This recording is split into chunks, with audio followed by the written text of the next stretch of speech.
Tennis 605, and we're here with our very first interview for the Tennis 605 platform, and we're here with Jessie Daw, who is the Executive Director here at the Huther Family Match Point. Did I get the title correct? Yes, that's right. What a beautiful facility you have here. It's, you guys, when did you open now? We opened really just about 4 or 5 weeks ago.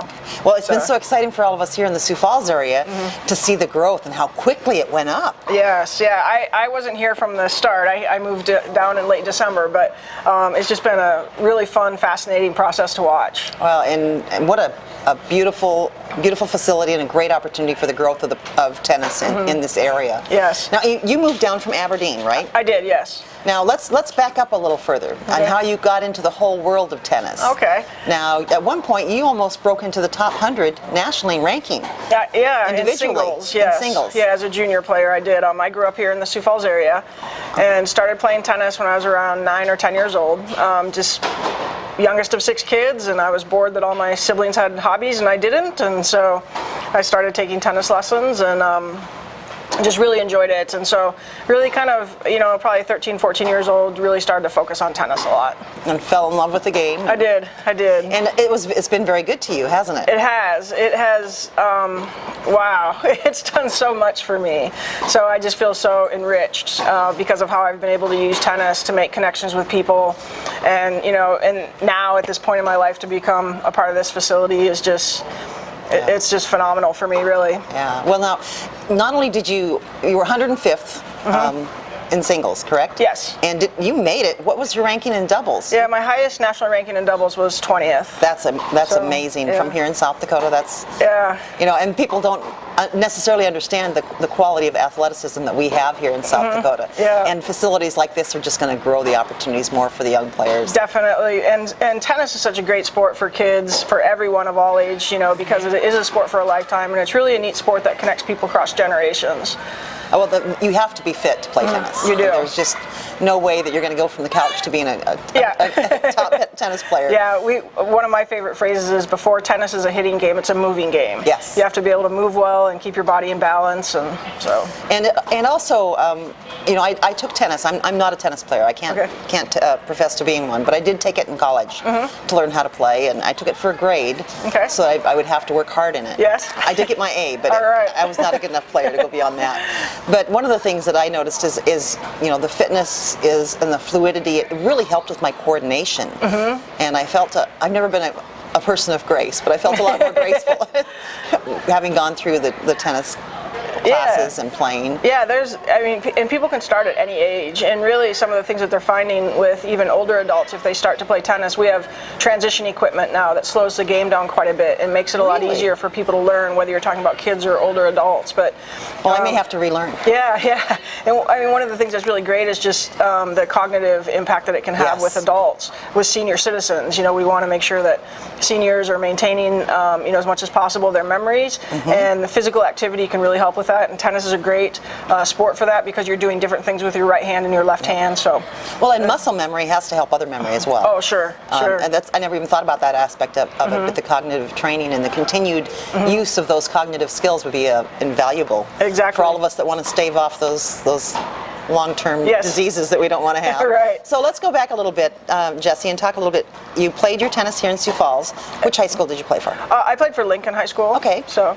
And then you went on and played college? I did, yes. I went to the University of Illinois in Champaign-Urbana. Wow. And played there and really, really enjoyed that a lot. And from there you went on, and how did you guys do when you were playing there? We did pretty well. I mean, we were, anywhere between like 5th and 8th in the Big Ten, I think. And then one year I was pretty lucky. We qualified, my doubles partner and I qualified for nationals.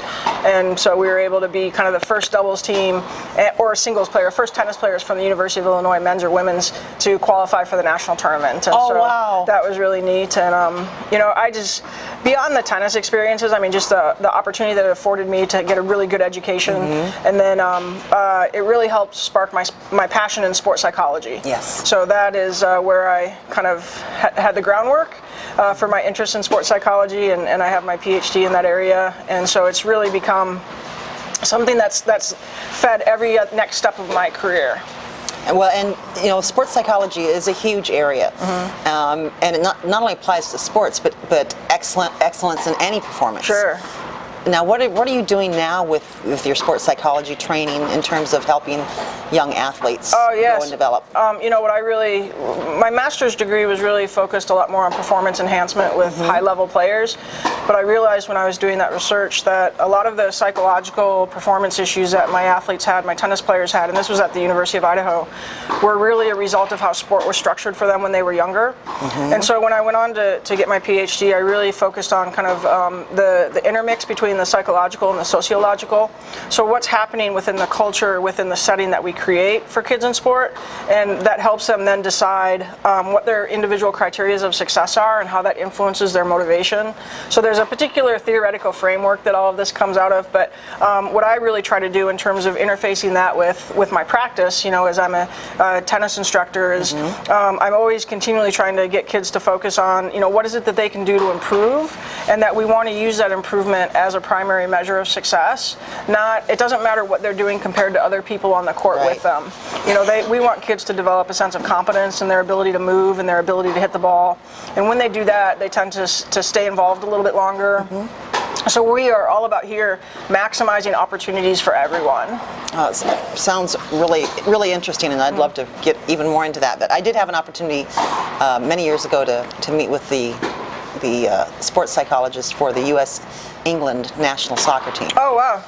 And just what he had to say about, and that was years ago, sports psychology was still a pretty new field. Yes. But the impact it has and the understanding of the psyche and how to apply all those studies that you guys have done over the years to help kids get the best out of themselves is really a valuable tool for athletic enhancement. I think you're right on there. And, you know, just culturally, we've seen a huge shift in the importance of sports in our culture, you know, over the last 20, 30, 40 years. And so I think it's even more important that we examine that mix between, you know, how is sport placed in our culture, and what are the types of emphases that are placed on that for kids, and how does that impact the kid as they go through their trials and tribulations of becoming an athlete, you know, of succeeding and of failing and being part of a team, participating in an individual sport like tennis where you can't, you know, have a sub and, you know, sit down for a little bit. You only rely on yourself there. Right. So there's really a lot of stuff there to look at, and there are a lot of people around the country who are doing it, and I love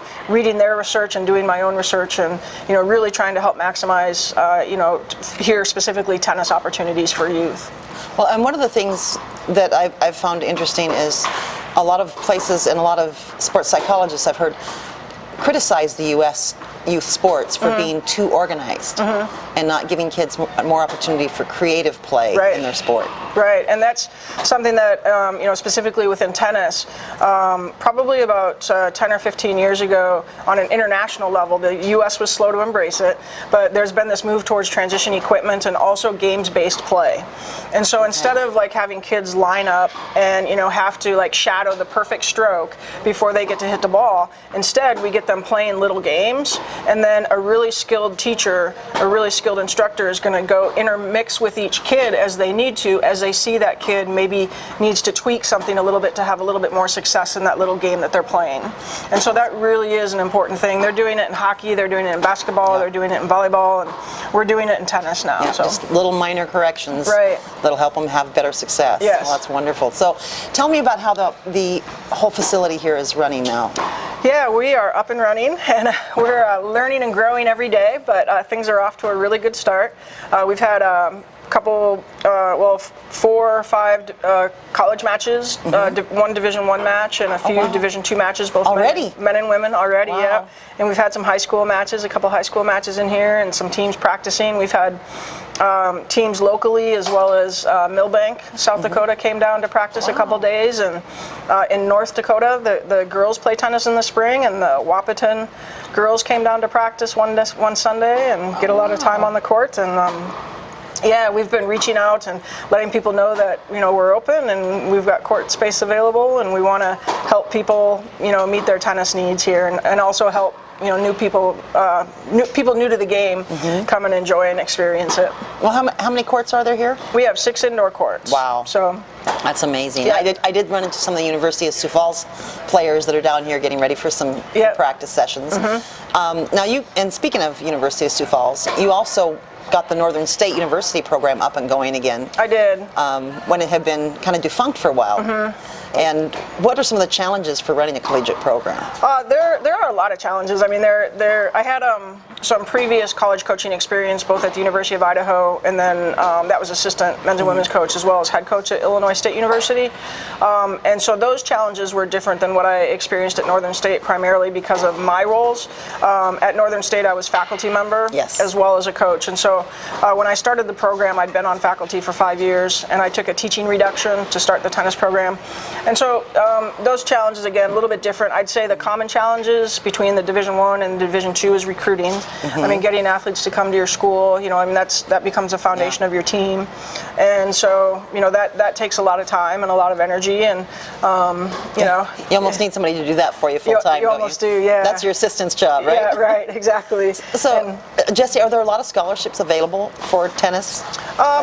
More on the women's side than the men's side. I think, unfortunately, men's tennis has been hurt, you know, at the college level due to Title IX primarily. Or people blame Title IX, but really, you know, I mean, just the arms race in a couple sports on the men's side has really, you know, kind of negatively impacted the Olympic sports or some of the other men's sports. And so I think that's kind of sad, because, you know, there are some of those sports that are being eliminated that are, you know, they're available to men for their lifetime, you know, and having that college experience. I know of so many male players who had just, you know, an incredible college experience, and it did so much in terms of helping them in their growth and development as they became a young adult and into adulthood. So, well, it seems to me that any athlete that goes off to college and plays a sport, there's an advantage when you go off to college, because you're leaving home, you're leaving the warmth and loving arms of your family. It's nice to go to a sport family, regardless of what that sport might be. Exactly. I mean, you kind of have a place already where you fit in at college, and you know that you have a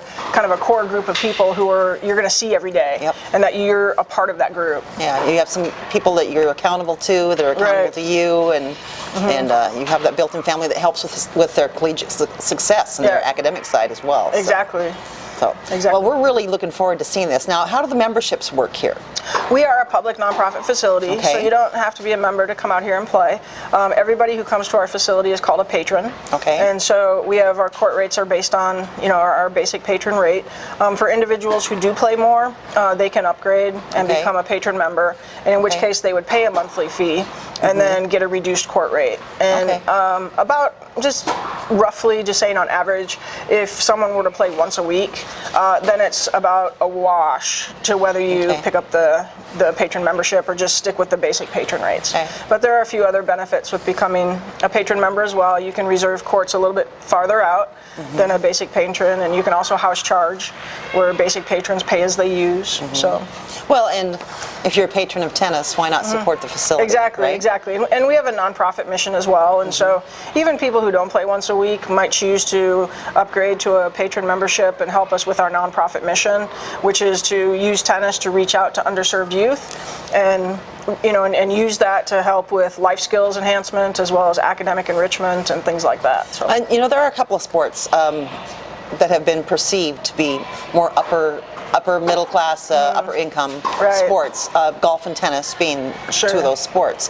So it sounds like you've got a plan in place to help reach the kids who may not normally be exposed to tennis. We do, and we're definitely, just like everything else in the facility, we're in the beginning stages, but that is a very important part of our mission here. And we know the people who've been involved in this facility know what tennis has brought to our lives, and we want that to be available to anybody who wants that. And so, that is our nonprofit mission, and that's something that really separates us, I think, from what people typically think about as it relates to a tennis club, because we are not a club. You don't have to be a member. We want people to come in. We want people to try the sport.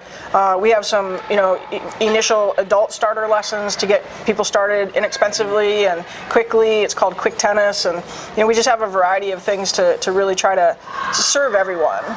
Oh, it sounds like it. Now, getting this up off the ground, getting this from the ground up, let me put it that way, required the backing of some key people. Yes. Who are some of the people that really contributed to get this up and going? Wow, we're sitting right by our donor board here, and it's really a beautiful board, and you can see a number of both companies and organizations as well as individual families who have helped support. Kind of the larger the box, the more contribution, or the greater contribution that individual or company made. And so you can see that the Huther family made a significant contribution, and Yes. the facility is named after them, as well as Citibank and the City of Sioux Falls has really helped out a lot. And then each of our courts has a name, so we don't really number our courts. A lot of places say you'll play on court 1 or court 2 or court 3.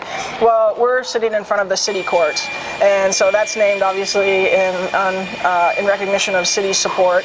But we also have the Jennifer Kirby Court and the Townsend Family Court. So people gave a generous donation to then also be able to have a court named after them as well. And then we have a variety of other people who donated at a variety of different levels, and we are so appreciative of everybody's support. Yeah, it takes a village. It takes a village. It does sure take does. a whole village. Yep. Well, this is just one more peg in the building block in helping this area become a youth sports mecca. Yes. We have out here shortly after the new hockey rink was completed. You guys were up and running. The Pentagon was just before that, and the Sanford Fieldhouse. And this is really becoming quite an area out here for youth sports, isn't it? It is. It's just really such a fun place to be. It's really fun to be working and getting to know the people in the different buildings and seeing how they support youth sport, and how we can work together to help each other out. And I think everybody has the right ideas in mind in terms of we want kids to be able to participate in sports so that they have better lives. Yeah. Well, and one of the things I think is really important for these kind of facilities, and what you're doing here, Jessie, and the others in the other facilities around you, is we have seen a real decline in the amount of physical education, physical exercise education in the grade schools, middle schools, and high schools. And the communities, if they're smart, are going to pick that up, aren't they? Right. Yeah, and I think that's really important, generally for the health of our nation and for the future. I'm not sure if you're aware, but the CDC has predicted that today's generation of kids will, for the first time, have a shorter lifespan than their parents. Yeah. And so physical activity, along with diet and nutrition, is a significant, component of helping our kids learn how to live active and healthy lives. And we have some really great physical education programs in the area. But any way that we can complement them and work, basically side by side in terms of our mission and what we want to, help the kids do, I think is something we definitely embrace. Well, and as you mentioned, movement. Movement Yes. is so key. It's key to reducing childhood obesity, Right. juvenile diabetes, Yes. And getting that life expectancy going back the right direction. Right. So, Right. Well, Jessie, thanks so much for taking time with us at Tennis 605. We're really thank looking you. forward to this tour of the facility. Oh, great. And, It's so great to have you all out here. We're looking forward to seeing the growth Yep. of tennis here in the area. And we're excited about the growth of your Tennis 605 site.